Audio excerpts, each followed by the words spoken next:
So we come now to our final class, looking at the life of Elijah. And we come off the back of quite a dramatic week last week, don't we? We really tried to put ourselves there into the picture of the events of Mount Carmel. A drastic and as we said, a dramatic event in this story. We tried to feel like we were the people there watching the anticipation, the excitement growing as the 450 prophets of Baal started to dance around this altar, started to cry unto their God.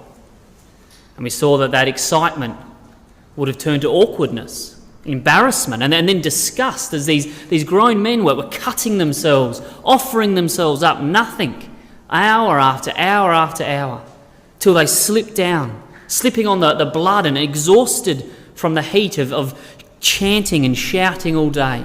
It was a pitiful and a pathetic scene in the end. And that was Elijah's plan. He didn't just want to show that God was powerful. If he did that, he could have gone first. The whole thing could have been over in 10 minutes. But he really wanted to impress in the people just how useless, how powerless Baal was that they'd committed their lives to for the last 50 or 60 years. And so he showed how pathetic Baal was. And then he set up and he showed in contrast, not the maniac chanting of prophets, but this well thought out, well executed. Every little word in that section had a meaning and a lesson back to the people. It was smart and intelligent worship. And there, in response to that, the fire came down from heaven and devoured all of that as God answered Elijah's prayer. A physical sign that God was there. We'd seen the development of Ahab as well, didn't we? As Ahab went from being this spineless person to, as we suggested, consenting to the prophets of Baal being slaughtered. And then Elijah, who couldn't even speak 2 words peaceably to Ahab before, now sitting down and having a meal with him, suggesting that Ahab truly had converted. And then Elijah running forth in front of him as a sign of honour, that finally now the king, the people and the prophet were all together on God's side. And that's the dramatic events that we saw. And it concluded with Elijah, with superhuman energy, in the pouring rain, running forward here on a spiritual high. And what a contrast to the chapter that we've just read now. Instead here, we see Elijah spiritually broken, no energy whatsoever, and lying in the middle of a dry desert. And how can you go from one extreme to another in just a few verses, in a few hours, as it would sort of here with Elijah? And that's what we want to look at this evening as we conclude looking at the development of the character of Elijah. And it's important that this chapter is recorded for us here. If we were going to write the story of Elijah, or if a man wrote the Bible, we'd be tempted to leave this chapter out, wouldn't we? As we've just said, it concludes on such a high note before. You would just sort of tuck this one away and have the lesson of Elijah and what a great example he was. That's not how God records his life. He records the ups and the downs, the honest and the raw situation of this prophet, struggling to deal with his understanding of God. And it's important for that reason, isn't it? We can sometimes look at the Bible, we can look at characters like Abraham and Moses and David and these people that just had it all together, or seemed to. There was no doubt in their minds. They had it all there. They were at one with God. We can look at our own ups and downs and our own trials in life and think, we just can't relate. But here, when we have chapters like this, we see the real people that they were, that they struggled with their faith. They struggled with these issues, with the mental issues here that Elijah's struggling with. And God didn't dismiss them. God patiently works through with Elijah here, helps him come out the other side, stronger and better, as God does with all of the Bible characters, as he does with us, and as we'll see, he does with Elijah. But when I was looking at this chapter, there's a lot of lessons that can come from this. We can sometimes think that if I'm not perfect, God won't accept me. Sometimes in the truth, it's easier to avoid problems than face it, we can think. You're only as good as the things that you do. You're only worthwhile in the truth if you're successful. That life in the truth is easy. That life in the truth is fair. Or maybe that the problems in our life are due to our sins or our failures always. All of these things we can think. But all of these things do not apply to Elijah in this situation. None of these things are relevant to what Elijah is going through here. We can reassure ourselves on these things because none of these apply, and this is what's happening to Elijah's life now.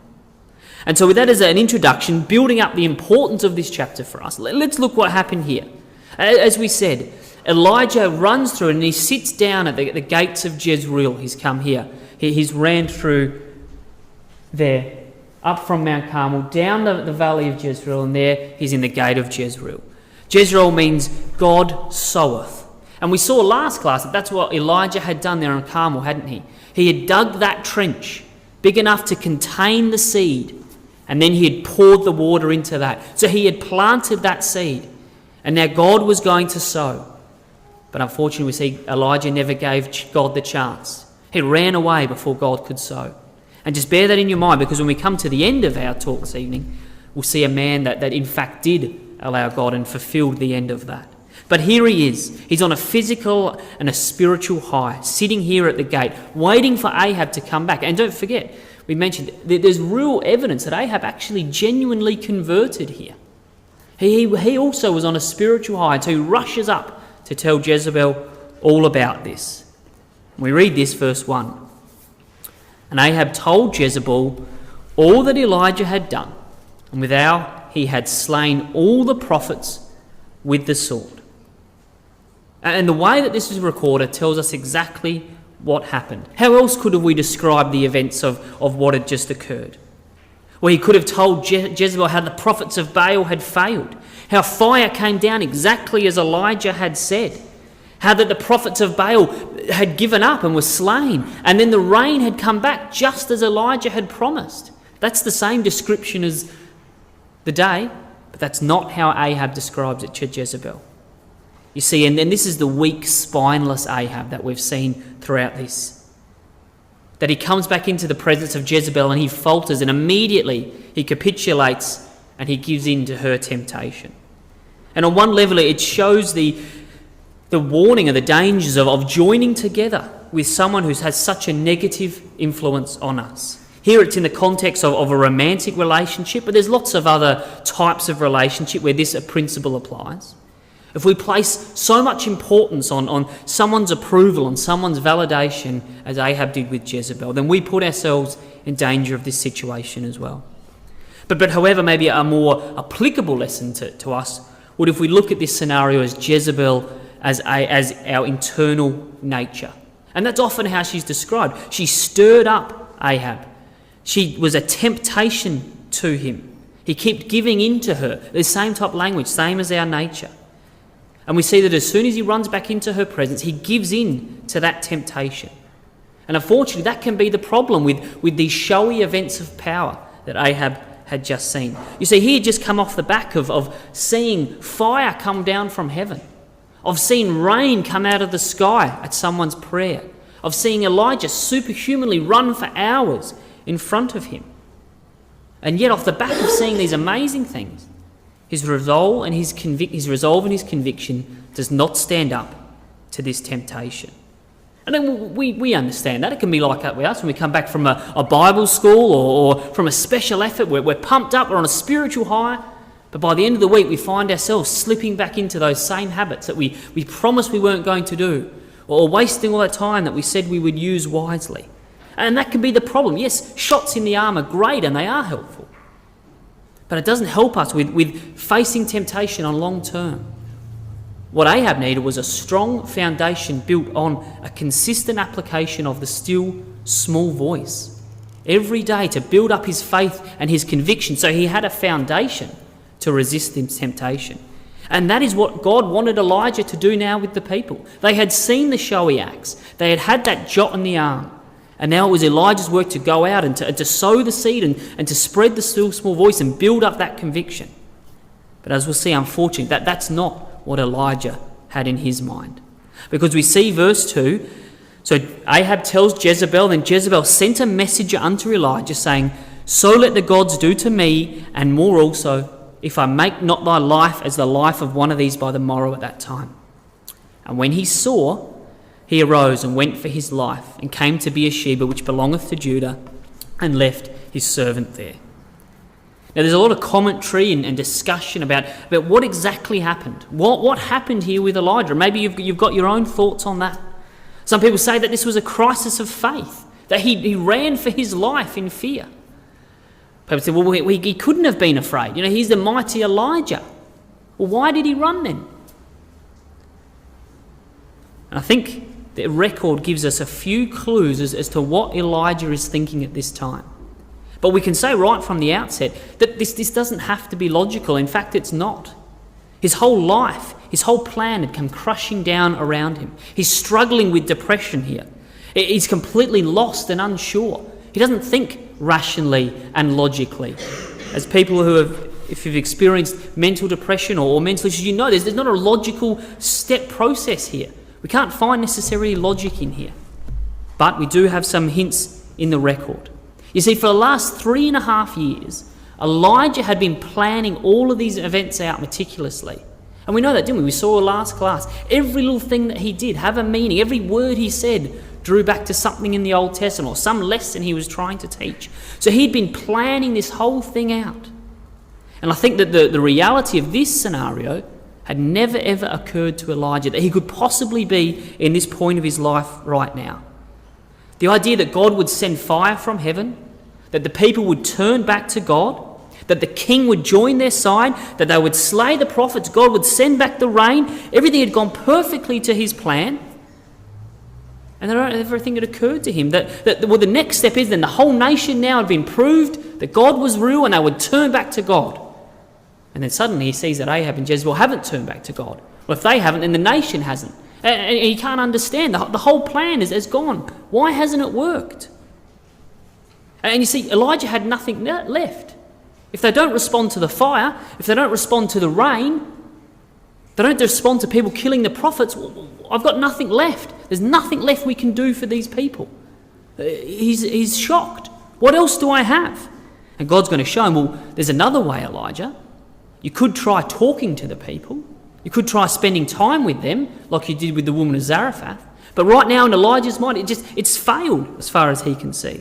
But see, Carmel wasn't a failure. It'd been a great victory for the first time. And as we said, 60 years the people had been away from God. And for the first time they had been reminded about who God was. The negative influence of the prophets was now removed. Elijah was now revered as a prophet of God. Everything was a perfect foundation for Elijah to get out there and to preach and to throw water and the still small voice and grow that seed that he had planted there at Carmel. But instead he sees that Ahab and Jezebel hadn't converted, and so then this has been a great waste of time. But then even further than that, Elijah is also thinking, well, what's God's role in all of this? What's God's position? God, if you stop the rain because the people are wicked, and then you bring back the rain, it must mean that they're converted. But they're not converted. So why did you bring back the rain? What's the fire about? Does it mean that it didn't work? But God can't not work. He's trying to comment, God, what's your role in all of this? This was never part of our plan. And it says there, as we read in verse 3, when he saw that hero. So it's not the specific words or the threat that Jezebel had given him, I don't think. I don't think that the words, it's not when he heard the words, it's when he saw it, and that word can be translated to discern, to perceive. And when he saw that in his mind everything had been a failure, it came crashing down around him. As he tries to work out, and that's what we'll see, the rest of this chapter is trying to put this all back together. What has been the point of all of this? What is God's role in all of this? And remember, we said right at the start, and we've said consistently through, this isn't a story about a national conversion. This isn't a story about rain or fire. It's a story of Elijah here in Kings about God working and preparing a prophet for his role to come in the future. And thirdly, if you take a look at the map here of what happened, Elijah's there in Jezreel. He runs all the way down here. Now, if he wanted to be alone, as he was in Jezreel, well, he could have just walked across the river and he would have been back in Tishbe, in his hometown, in the wilderness of Galilee, Tishbe, in that area. Nothing was there. It was dry and empty. Even the brook Kedron, where he had hidden out, he could have gone back there. And indeed, if he was afraid for his life, David and all his mighty men hid out there for years in that wilderness and nobody found them. Or he goes straight past Jerusalem, straight past Judah there, where he would have been welcomed with open arms and protected by the righteous king there. So it's not a fear for his life, I don't think. So he goes past all of those places. He's not afraid of his life. He's afraid of what's going on in his life. And he wants to talk to God about that. His problem's not Jezebel, it's God.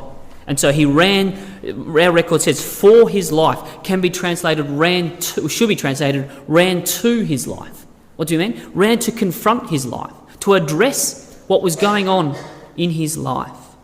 And he's got a very specific place in his mind, obviously.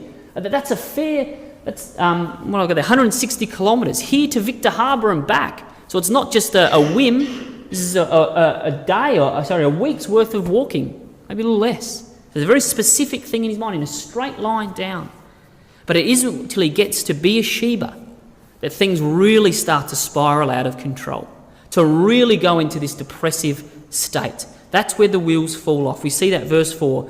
And he went to Beersheba. In verse 4, he went a day's journey into the wilderness and came and sat down under a juniper tree and requested for himself that he might die. It is enough, O Yahweh, take away my life, for I am no better than my fathers. So what's the significance of Beersheba? What's the point of the wilderness of Beersheba? Keep your hand here. Come across to Genesis chapter 21. Possibly, we know Elijah was all over the patriarchs. He knew all of the stories about Abraham, Isaac and Jacob and Moses. So he would have been aware of this. Genesis 21. And if we look at verse 31 there to start, wherefore he called the place Beersheba, because they swear both of them together. Beersheba means the place of the covenant, the place of the seven worlds. Sheba literally is the number 7. It's the same word we saw in last chapter, when he went up 7 times, Sheba. And we talked about that being the covenant, taking time to form a covenant relationship. So this is what Elijah's been working on, forming a covenant relationship with the people. But what happened here in the wilderness of Beersheba? Well, if you go back to verse 9 of Genesis 21, and Sarah saw the son of Hagar the Egyptian, which she had bore unto Abraham, mocking. Wherefore she said unto Abraham, cast out this bondwoman and her son, for the son of this bondwoman shall not be heir to my son, even Isaac. And we see verse 14, this same area, it was the wilderness of Beersheba. So here in Beersheba and here in the wilderness, the natural seed kicks out Hagar and Ishmael and sends them off. And there's lots of similarities between these events, between Elijah and Hagar here. Both are kicked out. Both go off into the wilderness. Both lay under a bush. Both are close to death. Both are visited and sustained by an angel. The similarities are there. And perhaps Elijah got to this point and thought, here, the natural seed kicked out the usurper. And here's me, the natural seed, the one that's righteous, the one that's been doing the work, and I've been kicked out by the imposter, by the Gentile woman that's come in. A complete role reversal of what was supposed to happen back there. No wonder he's thinking, I'm no better than my fathers. I'm the opposite. I've been kicked out. And he wants to, like Hagar, maybe I'm just like Hagar. I'm no good. I'll go out into the desert and I'll die there. Now, obviously God would not take away his life. It's a horrific thing, obviously. And Elijah is not mean. He's saying, I'm no good. I'm useless. I'm just like Hagar. Take away my life. I'm no better than my fathers. And even in that is a glimpse of the mind of Elijah. He expected that he should be better than his fathers. In some way, he thought they weren't good enough. He despised what they had done. And if I can't turn the people around, I'm just as bad as what they were back in that day. And so he flops down in a hopeless sleep and gives up. Well, what is God going to allow that? Come back to 1 Kings 19 here. What does God do with this man here? This man that's in a really, really difficult place. He says, verse 5, and as he lay and slept under a juniper tree, behold, an angel touched him and said, arise and eat. And he looked, and behold, there was a cake baking on the coals, a cruse of water at his head. He did eat and drink and laid back down again.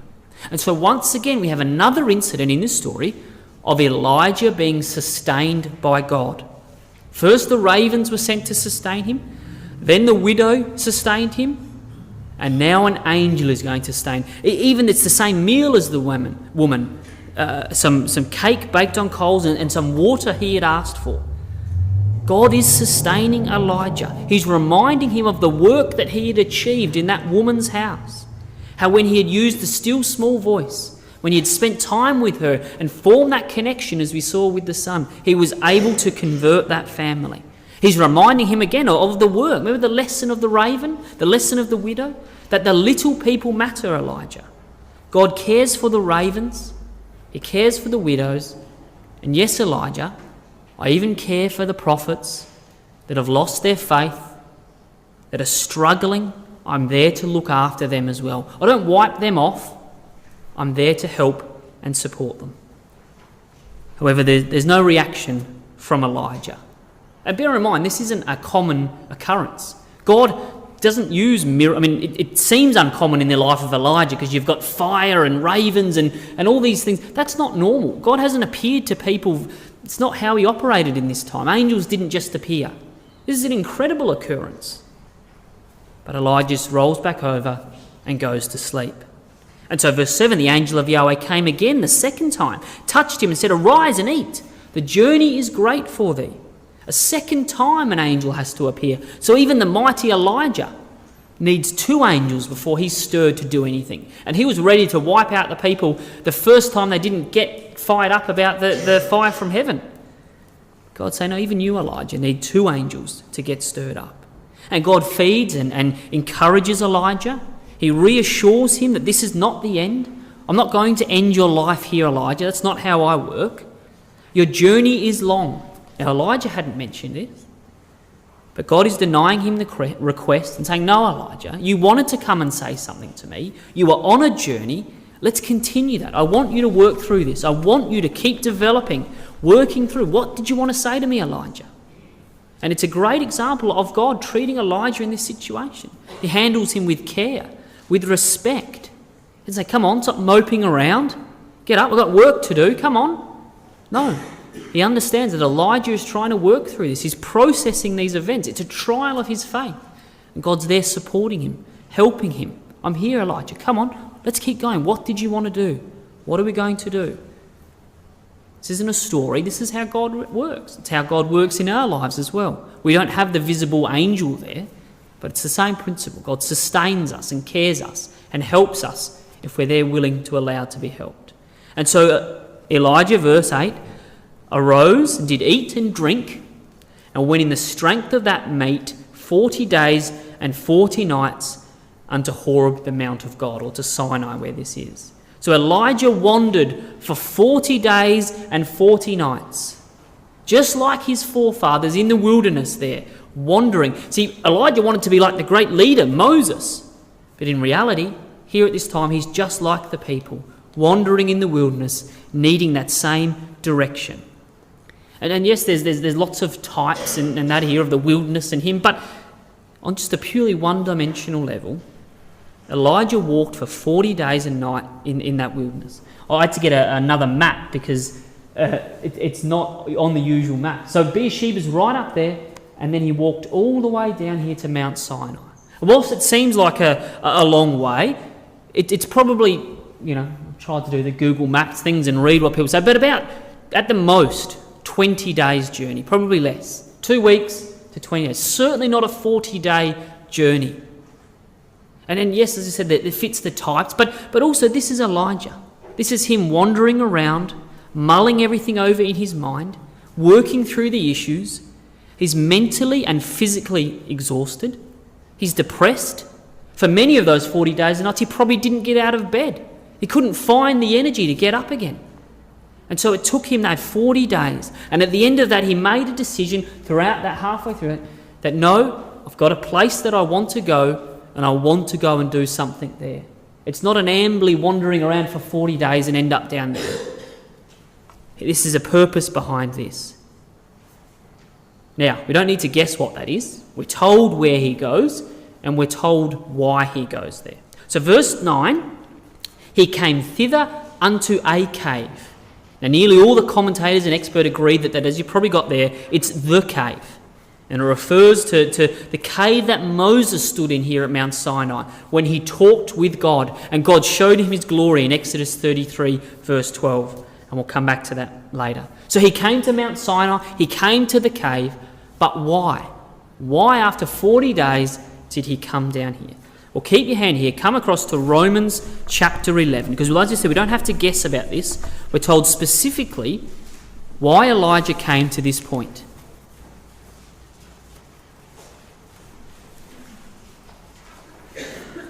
So Romans 11, we'll start at verse 1 there. Paul says, I say then, hath God cast away his people?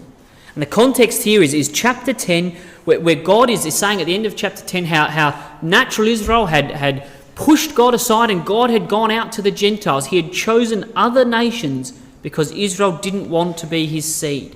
But, he says in this chapter, does that mean that I've given up on Israel altogether? God forbid. For I am an Israelite, of the seed of Abraham, of the tribe of Benjamin, Paul says. God hath not cast away his people which he foreknew. Wot ye not what the scripture said about Elijah? How he maketh intercession to God against Israel, saying, Lord, they have killed thy prophets, they have digged down thine altars, I am left alone, and they seek my life. So there we have it. Paul tells us, why did Elijah go down to that cave? To seek intercession against the people of Israel. To pray, to interject, as that word is, against Israel. God said, I'm not going to wipe my people away. Verse 4. But what saith the answer of God unto him? I have reserved to myself 7,000 men who have not bowed down to the image of Baal. Even so, at this present time, there also a remnant according to the election of grace. And so he made intercession and God said, no, I'm not going to do that. That was the point for Elijah, the point for Romans, the point for us is that God is saying, no, I keep a remnant of people that are faithful to my name. Not because that remnant are of themselves personally righteous, and that was Elijah's claim, and I only am left. No, it's not about personal righteousness. I keep them there because of the love of God and the answer of they're according to the election of grace. So he's not going to wipe them out because they're faithful or not. At the end of the day, God has chosen for his grace to keep a remnant through those ages. And even though Elijah, who we saw, was a man of intense and consistent prayer, everything he had prayed for up until now had been answered with a solid yes. Stop the rain, yes. Bring down the fire, or resurrect the sun, yes. Bring down the fire, yes. But here he comes to pray against Israel. It doesn't matter how great the man is, how passionate his prayers were. If it's against God's will, the answer here in Romans is a resounding no. Elijah, I'm not going to do that. And that's what we have here in the record of Mount Sinai back in Kings. Let's turn there now. What is let's hear Elijah's intercession against the people and God's answer to that. And so he comes, 19 verse 9, he came hither unto the cave and lodged there. The word means camp there. So maybe he'd been here for a while in this cave. Behold, the word of Yahweh came to him. What doest thou here, Elijah? It's a very simple question. It's a very powerful question. Why are you here, Elijah? I didn't send you here. Now, this is the only time Elijah goes somewhere where it's specifically not told, where the word of God came to Elijah and told him to go to the brook Kedroth, or told him to go to the widow, or told him to go back to here. I didn't send you here, Elijah. What are you doing here? We've got all this work to be done. We've just had the success of Carmel. Why are you here in this Sinai by yourself? And here's his answer, verse 10. Elijah turns to God and he said, I have been very zealous for Yahweh Elohim of armies. For the children of Israel have forsaken thy covenant, thrown down thine altars, slain thy prophets with the sword. I only am left, and they seek my life to take it away. So he says, I've been zealous, enthusiastic, motivated. I've been the one out there for you. And you may know there that this is the first time that anybody uses this title of God. Elijah almost makes it up, if you will. Yahweh Elohim of armies. So before he's used the name Yahweh Elohim, the covenant name, and he's used the name Yahweh of armies, but here he's combined these two. The covenant name, he who will be mighty. And how will he be manifested by mighty ones? Through force, through armies. That's the God that Elijah has walked down here to talk to. That's who he's looking for. Someone, we've tried to impress the people with fire. We've done all the tricks. It hasn't worked. God, I need you now to bring out your army. That's why I've come down here. That's how he's making intercession against the people. He says, the people have forsaken the covenant. They've thrown down the altars. They've slain the prophets. I'm the only one left. What have I done? Well, I've kept the covenant. I've built your altar. I've slain their prophets. And I'm only one left. And it's a serious accusation. Possibly on Carmel, as we said, when he said, I'm the only one here. Well, he was justified in that. He was the only prophet standing up, and there was 450 prophets of Baal. But here, now to God, he had gone a step further. He's saying, I'm the only righteous person left. All the rest of Israel have forsaken you. And they're trying to kill me. You better hurry up. If I die, there will be no one left. I'm the only one left. You better do something about this quickly before I die. Perhaps is the cry of Elijah to God at this time. Now, this spot that Elijah was, Mount Sinai, is not just the cave. It's Mount Sinai. It's where God gave the law of the covenant, a place that burnt with fire, an earthquake, a place where the covenant was given. And so he comes to the spot and says, you said you're the covenant God. Well, let's see if that's the case. He wanted to see that power again. Let's have a look at that. Come across to Exodus 34. Because God said, I'm going to pass by in front of you. Well, let's have a look. Exodus 34. Let's go back to what Elijah is hearkening back to here. God is going to pass by before Elijah.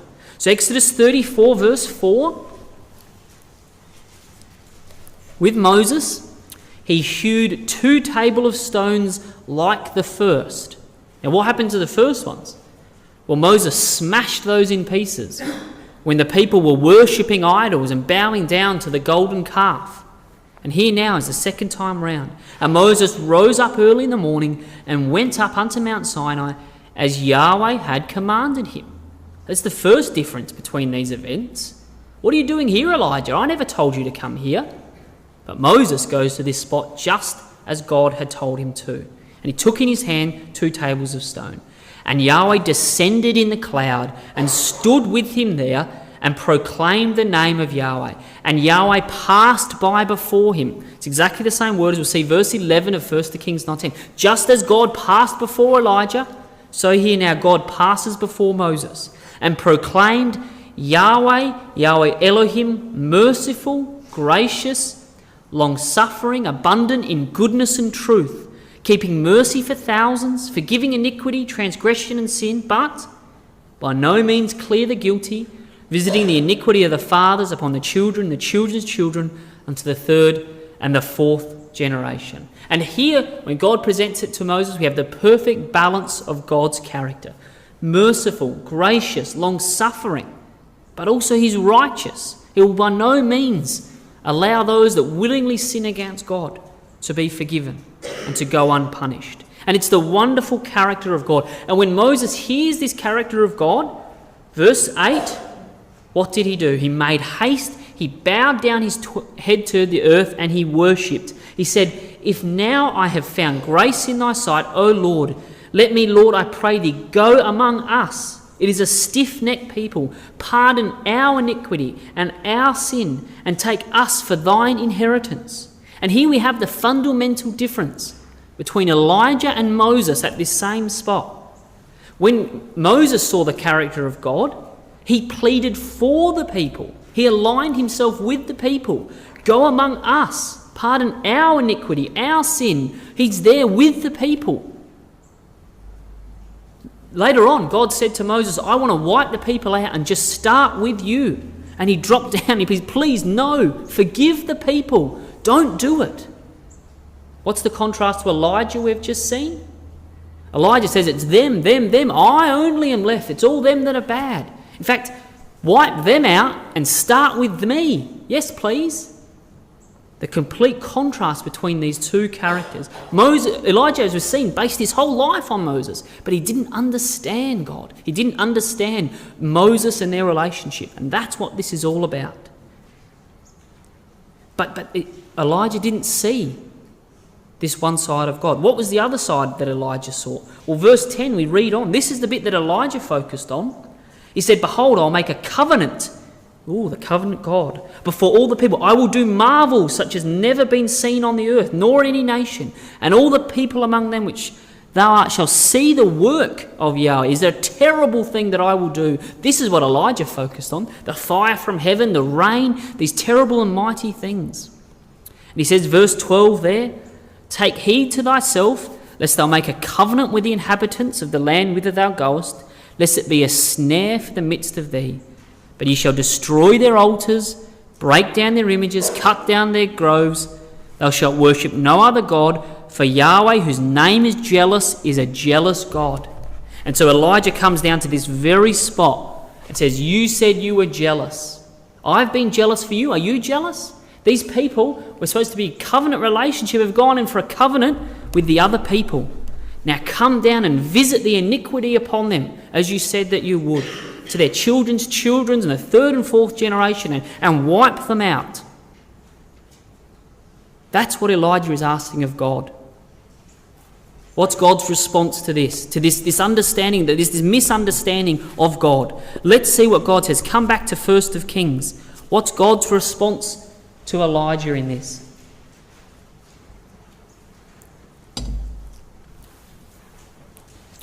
Verse 11, God took all of this in and said, go forth, stand upon the mount before Yahweh.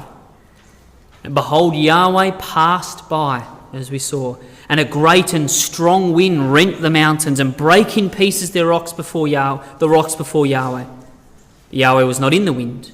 And after the wind, an earthquake, but Yahweh was not in the earthquake. And after the earthquake, a fire, but Yahweh was not in the fire. And so he shows him these awe-inspiring events, these terrible things. A tornado that comes in and rips the rocks off of the mountain, smashing them to the ground below. Next, he shakes the earth, the whole mountain physically moving and shaking. More rocks tumble down, and Elijah is there. He's pushed into the back of the cave. He's huddling, he's afraid. And then this maybe lava, maybe some unnatural fire just flares up. It starts burning the bare rock and desert here as the whole mountain becomes on fire. But what's the summary of those powerful, mighty things, those terrible things that Elijah loved so much? God, your Yahweh, was not in those things. Now obviously they were caused by God, but God's character is not demonstrated in those acts. In fact, what did they do? As we said, they drove Elijah to the back of the cave. It pushed him away from God. On the other hand, what do we see? Verse 12. After the fire, a still small voice. And the still small voice actually brought Elijah out of the cave. That's the difference between the two. You see, that's the problem with these things that Elijah was looking for. Remember, he came to Mount Sinai. This was not the first time these things had happened at Sinai. Exodus 19. And Sinai was altogether on smoke because Yahweh descended upon it in a fire. This is when the law was given. The smoke thereof ascended as the smoke of a furnace. The whole mountain quaked greatly, the earthquake. And when the voice of the trumpet sounded, the wind blowing through the trumpet and waxed louder and louder, Moses spake, and even then as well, it pushed the people away from the mountain. But here, the still small voice. Young's translates it, the sound of a gentle whisper. What a contrast that would have been to what he had just seen. A caring, concerned, authentic voice. As it said, it drew Elijah. Verse 13. And when it was so, when Elijah heard it, he wrapped the mantle in his face and he went out and stood in the cave. It drew him out. There wasn't fear there. There wasn't pushing him away. It drew him closer to know more about God. And behold, there a voice came and said, "What doest thou here, Elijah?" Maybe a slight difference there. Verse 10, it was the word of Yahweh asking the question. Here, it's the voice. What are you doing here, Elijah? And Elijah's his mind is whirling with these things that he had just seen. Like Moses before him, he'd just seen the character of God pass before him. He'd seen the goodness and gracious and the mercy was equally as important as the other side that Elijah had known. And his mind is spinning. And so he answers exactly the same response. I think this was a rote response here. But this time I don't think it was with the same passion and intensity that he did the first time. He replies the same. So God says to him, verse 15, Yahweh said unto him, "Go, return on thy way to the wilderness of Damascus. When thou comest, anoint Hazael to be king over Syria. Jehu the son of Nimshi shall thou anoint to be king over Israel. And Elisha the son of Shaphat shall be anointed to be the prophet in thy room. And it shall come to pass that him that escapeth the sword of Hazael shall Jehu slay. Him that escapeth the sword of Jehu shall Elisha slay." And here's the perfect balance of God. God is a righteous God, Elijah. Ahab, Jezebel, the prophets of Baal, that they cannot worship other gods, persecute God's other people, mock God, and get away with it. God is not all about love. There's truth and there's righteousness. So yes, there will be judgment, Elijah. There will be punishment for what these people have done. But I'm not going to do a blanket wipe out of the whole people. And as we said before, that was the problem with the rain, wasn't it? It fell on the good and the unjust. It affected everybody. That's not how I work, Elijah. There will be a judgment, but it's not going to be wiping out. There's still a remnant that I want you to work with. Verse 18, "Yet I have left me 7,000 in Israel, all the knees which have not bowed unto Baal, and every mouth which hath not kissed him." And imagine how Elijah would have felt when he heard that. He genuinely believed he was the only one left. And then to hear there was actually 7,000 people that had not bowed down to Baal, that God considered his people, I think that would have blown him away. We thought, why haven't I seen them? Where have these people been? Well, Elijah, where have you been? Have you been out looking for these people? Have you been there trying to help them? No, he brushed them off. He brushed Obadiah off. He didn't want to have anything to do with them. They're there, Elijah. You just haven't been able to see them. It's an important, fragile remnant, and God's not going to snuff them out. He wants you to work with them, to repair them, to build them up. That we know. There are verses about Christ in Isaiah. He's not going to snuff out the smoking reed. There's a small remnant there, and I want you to work with that, Elijah. So what does Elijah do after Mount Carmel? Has he learnt his lesson? Does he get the point? Well, I believe he has. I believe this is the turning point in Elijah's life. And we'll just touch on a few things as we look at Elijah's life after Mount Carmel to pick up the hints that he's learnt his lesson. So he's a man of obedience. He goes and does what God says. And that's what we have here in chapter 19, verse 19, the rest of the chapter. He departed thence and found Elisha the son of Shaphat, who was ploughing with 12 yoke of oxen before him, and him with the 12th. And Elisha passed by him and cast his mantle on him. And he left the oxen and ran after Elijah and said, "Let me, I pray thee, kiss my father and mother, and when I follow thee, and then I'll follow thee." And he said, "Go back, for what have I done to thee?" Now, we have no record of whether Elijah did the other things that God asked. Possibly not. But the record, as we said, isn't a record of all of this. It's a record of Elijah. And so it records for us what he goes and does. His focus now is on Elisha. And here we have Elisha in complete contrast to Elijah. He was a wealthy man. His family had a large farm which required 12 oxen. It's a significant amount to do it. But notice, Elijah isn't yelling at the oxen. He's not beating them. He's not trying to get them to do things with great signs and miracles. He's in there working amongst them. The 12 oxen, mind you, just as we've seen the 12 stones of the 12 tribes, here's a man that gets in there and works with the people. And remember we said there about the sowing of the word. God sows. Elijah ran away before that seed could be planted. But here's Elisha reaping that seed, working there in the land with the 12 things, bringing forth the fruit of the people. And unlike Elijah, he understands people. Elijah has no family. He went off into the wilderness by choice to live by himself. He despised the people. But here, Elisha, I can't just leave. I can't run off and join you, Elijah. What about my mother and father? And they'll wonder about me. I need to go back and take care of them and make sure that they're all okay. He understands people. He works with people. And so here's someone in complete contrast to Elijah. But Elijah goes and he anoints Elisha and they begin their journey together. He deliberately chooses God. He goes and picks this person. As we saw, Elijah wouldn't have anything to do with anyone that wasn't like him. And here he goes and anoints this person as God asked of him, and they work together. And then we know Elijah doesn't really appear too much in the record after this. There's one or two events, and yes, they're big events of the fire coming down and slaying the soldiers, but Elijah didn't seek that out. Elijah isn't now looking for national conversions. He almost disappears off the scene. For the next 10 years or so, people estimate until he's taken away, he spends his time faithfully going around and building up those 7,000 people. He's not after national conversion or worrying about Ahab and Jezebel. He goes in, and there's at least, at the time of his death, 3 different groups of faithful prophets, of faithful people that are worshipping openly in the land. And he spends his time building up and working with those people. As a final thing, come across to 2 Kings chapter 2.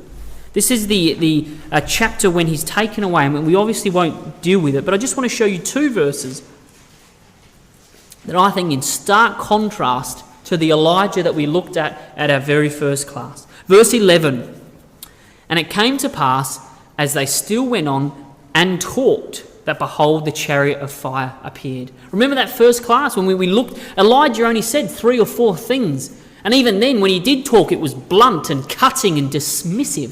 Here we have Elijah walking along with someone that complete opposite to him, that he wouldn't normally have a bar of. He's talking to this person. It's the first we ever hear of Elijah holding a sentence together. And secondly, how is Elijah thought of? Verse 12, "And Elisha saw that him taken away, and he cried, my father, the chariot of Israel and the horsemen thereof. And he saw him no more, and he rent his own clothes and rent them in 2 pieces." And so he's now considered a father to these people. He's not the scary lord of the hair that people were afraid of, that they ran away from. Paul says we have thousands of instructors, but not many fathers in the truth. And here Elijah is considered a father, a changed man that spent his time, that built relationships with these people. And that's the full circle of the conversion of this wild, ungainly man. Yes, passionate, but God needed to work with him to prepare him for that role in the kingdom. And as our final verse, come across to Malachi. We've talked throughout this series about the role that Elijah was being prepared for, that his life now was just a preparation. Well, what was that role? What is going to be that role, should I say? Malachi chapter 4. And if we look at verse 4. "Remember ye the law of Moses my servant, which I commanded unto him in Horeb, for all Israel with statutes and judgments." And Elijah, remember that. We certainly have that all through Elijah's life. Mount Horeb, Sinai on fire, terrible acts of cursings. Verse 5, "Behold, I will send you Elijah the prophet before the coming of the great and dreadful day of Yahweh." What's his role? "He shall turn the hearts of the fathers to the children, and the heart of the children to their fathers, lest I come and smite the earth with a curse." Now, there's nothing new there. Elijah's role has always been about, his passion has always been about turning the hearts back to God. That's a phrase that we've seen all through Kings. He was obsessed with the fathers of the nation, Abraham, Isaac and Jacob. And so he's going to turn their hearts back to the fathers. And the fathers would recognise the people there. That's not what new. That's his passion. That's what he's been wanting to do. But what's the difference here? When is this going to happen? I will send you Elijah before the coming of the great and dreadful day of Yahweh. I will send him lest I come and smite the earth with a curse. This time when he comes, he's trying to stop them from being judged. He's trying to stop them from being wiped out. He desperately goes out into the land, trying to save the individuals before God comes and the dreadful day of God comes upon this people. That's the difference between the Elijah that we've just seen, that made intercession against the people. Here now in his role, God has changed his character and he goes out before, trying to save the people before it is too late. Realising that these small individual people matter, bringing bands of Jews scattered throughout the land, saving them from the persecution of the Jezebel system, bringing them back out of the land and preparing a people ready to go back into a covenant relationship with their God. That's the amazing transformation that we have seen. God working through this man. And I guess that's the final lesson, if I could look at this, of Elijah's life.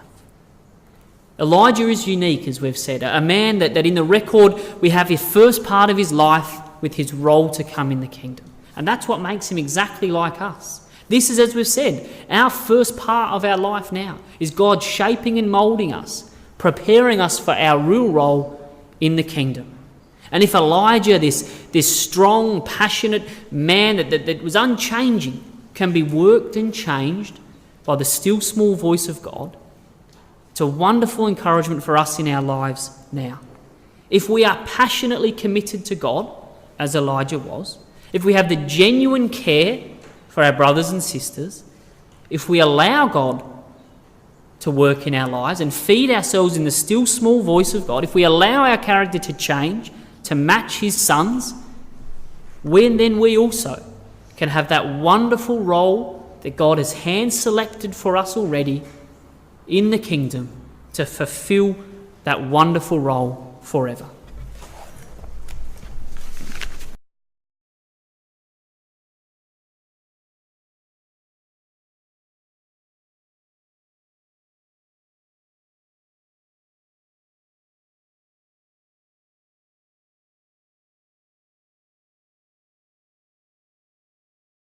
BibleTruthAndProphecy.com is a worldwide collaboration by Christadelphians to help promote the understanding of God's Word to those who are seeking the truth about the human condition and God's plan and purpose with this earth and with mankind upon it. Bible Truth and Prophecy is part of a wider set of online resources provided by Christadelphianvideo.org for establishing just how far removed the true Christian teaching of the first century apostles is from that taught by mainstream Christendom today. BibleTruthAndProphecy.com is very much a standalone website, but benefits from our vast network of sites and resources and social media. Here are just a few of the things that BibleTruthAndProphecy.com offers. We have a good number of written articles supplied to us from brothers from all over the globe. These deal with first principle issues, creation versus evolution, the inspiration of the Bible, and so much more. We have a whole section of video study series. These are studies that have been posted onto our YouTube channel, but because of the difficulty of the search feature within YouTube, we have chosen to host on Bible Truth and Prophecy. So now every video you search for within the site, you can be guaranteed that it will be of a Christadelphian nature. We also have a preaching video section where any ecclesia is invited to download and use or embed these videos within their own ecclesial websites. We also have an exhortation service where we produce 2 or 3 exhortations per week, which we then circulate to brethren and sisters in isolation. We also have an ever-growing list of approved Christadelphian sites. We also have a page of live news feeds, so you can keep up to date with all the breaking news as it happens. We also have a section for the daily readings. Each day at around midnight we publish all 3 of the daily readings, and then later on in the day we publish Thought for the Days, often based on all 3 portions of the daily readings. Within each daily reading post there is also a link to enable you to have the Bible chapter read to you directly. We also feature Bible in the News videos which we have produced from the Bible in the News website. We also feature Brother Don Pierce's milestone snippets, which come out approximately 3 times a week. We also feature Andy Walton's weekly World Watch, and other commentaries and analysis from other brethren on world news events. You can also subscribe to the blog and be notified of posts as they happen in real time, and also subscribe to the weekly newsletter, which is provided by Christadelphianvideo.org. Every page and post on the site has the facility to be able to leave a comment or make an observation, so please take advantage of this and let us know what you think of the site.